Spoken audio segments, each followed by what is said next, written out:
Hello किसान भाइयों, आप देख रहे हैं हमारा यूट्यूब चैनल। हेलो किसान भाइयों, आज का हमारा टॉपिक है चने की खेती के बारे में।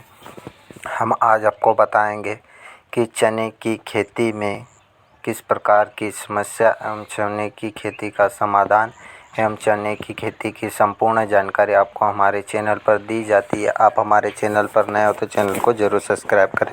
हम बात करने वाले आज चने की खेती में भूलकर भी यह गलतियां नहीं करें। खासकर चने में फूल आते समय यह गलतियां हमें नहीं करनी है, नहीं तो हमारी फसल में उपज कम होगा। आज हम बात करने वाले हैं चने की खेती में फूल आते समय यह गलतियां नहीं करनी चाहिए, नहीं तो आपकी फसल में मुनाफा कम होगा और आपके फसलों का भी नुकसान होगा। हम बात करने वाले चने की खेती में फूल का निवारण कैसे करें। चने की खेती में हमें भूलकर भी यह गलतियां नहीं करनी चाहिए, नहीं तो हमारी फसलें हो सकती है ख़राब। कुछ किसान भाई ऐसा ही करते हैं, इस आधार पर हमने यह वीडियो बनाया है। चने की खेती में अच्छे फूल आते समय अधिकतम मात्रा में फूल आ जाए उस समय हमें चने में पानी नहीं देना चाहिए, क्योंकि उस समय चने में पानी देने से हमारे फूल गिरने की समस्या आ सकती है, जिससे हमारे पौधे पर फूलों की संख्या कम हो जाएगी और हमारी उपज भी कम होगी। उसी के साथ में हमें चने में फूल आते समय हमें दवाइयों का भी स्प्रे कम करना चाहिए। जो दवाइयाँ उचित हो उसे ही स्प्रे करें और समय के अनुसार करें।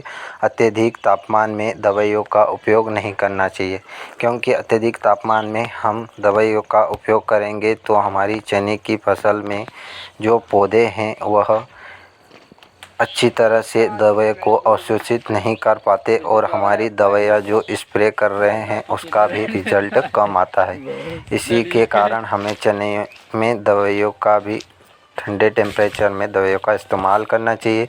तीसरा, चने में हमें बाढ़ आते समय बाढ़ की ही दवाइयों का उपयोग करना चाहिए, नहीं तो हमारी फसलों में दूसरी चीज़ों फूटा इनका इस्तेमाल करते हैं तो वृद्धि अत्यधिक होने के कारण हमारी फसल के पौधे में ऊपर ही भाग में फूल लगते हैं और नीचे वाले भाग में पौधे पीले पड़ने लग जाते हैं तथा इनका समय पर उचित ध्यान देते हुए दवाइयों का स्प्रे करना चाहिए।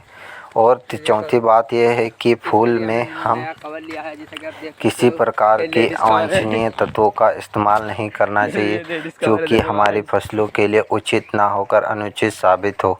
इससे हमारी फसलों पर भी दुष्परिणाम पड़ेगा। उसी के साथ में हम अगली बात करते हैं कि हमारी फसलों में उचित मात्रा में ही खाद और दवाइयों का इस्तेमाल करें, जिससे कि हमारी फसल में अत्यधिक उपज तैयार होकर हमारे सामने आए। छठी बात कर लेते हैं हम कि हमारी फसल में इस समय मौसम के अनुसार कीटों की संभावना बढ़ सकती है तथा इल्लियों की भी समस्या बढ़ सकती है। तो इसके लिए हमें समय से पहले पूर्व ही इल्लियों की दवाइयों का इस्तेमाल करना चाहिए, जो इमेमेक्टिन बेंजोएट प्रति एकड़ 80 ml का इस्तेमाल कर सकते हैं। एफएमसी कंपनी का कोराजन इस्तेमाल कर सकते हैं, पर फूल आने से पहले ही कोराजन का इस्तेमाल करना चाहिए, क्योंकि अधिक मात्रा में फूल आने पर इसका फूलों पर भी हल्का सा प्रभाव पड़ सकता है। उसी के साथ में हम इसमें कुछ प्रकार के खाद रहते हैं जो कि स्प्रे के रूप में होते हैं, उनका भी इस्तेमाल कर सकते हैं। जैसे कुछ खाद होते हैं 05234 बोरान, गेहूँ, पोटास, ये कुछ ऐसी प्रकार के खाद होते हैं जो हमारी फसलों में पौधों को फूलों को गिरने से रोकते हैं तथा इन खादों का हमें उचित मात्रा एवं सही ढंग से ही दुकानदार द्वारा जैसा बताया गया उसी प्रकार से इस्तेमाल करना चाहिए, जिससे कि हमारी फसल में फूल ना गिरे। आप हमारे चैनल पर पहली बार हो तो चैनल को ज़रूर सब्सक्राइब करें, जिससे कि आपको नोटिफिकेशन मिलता रहे। फूलों की समस्या को उचित ध्यान में रखते हुए ही वही दवाइयों का इस्तेमाल करें जो उचित हो न तथा अनुचित प्रकार की दवाइयों का इस्तेमाल नहीं करना चाहिए, जिससे कि हमारी फसलों पर उसका प्रभाव अधिक पड़ सकता है, हमारी फसल में उपज भी कम हो सकती है। आप हमारे चैनल पर पहली बार हो तो चैनल को ज़रूर सब्सक्राइब कर ले तथा इसी प्रकार चने की खेती के बारे में नोटिफिकेशन एवं सही एवं सटीक जानकारी आपको हमारे यूट्यूब चैनल पर प्राप्त होती रहेगी और आपको ही चने एवं सभी खेतियों के बारे में हमारे चैनल पर बताया जाएगा। जय हिंद, जय भारत।